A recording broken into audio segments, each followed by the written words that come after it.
Okay, I bought this Bosch dishwasher a couple of weeks ago, got delivered last week. I've just opened it and um, yeah, this is the Bosch. Almost impossible to read number there. I've got pictures of this, so there we go, it's in focus. When I opened it, it smelt rotten, damp and rubber smell, and you can see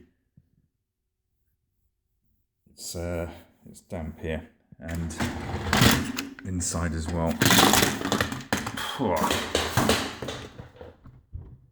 Okay, so you can see everywhere there it's damp.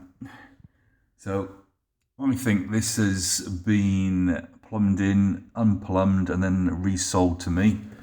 Or during testing, they didn't properly dry it. Either way, this is not acceptable.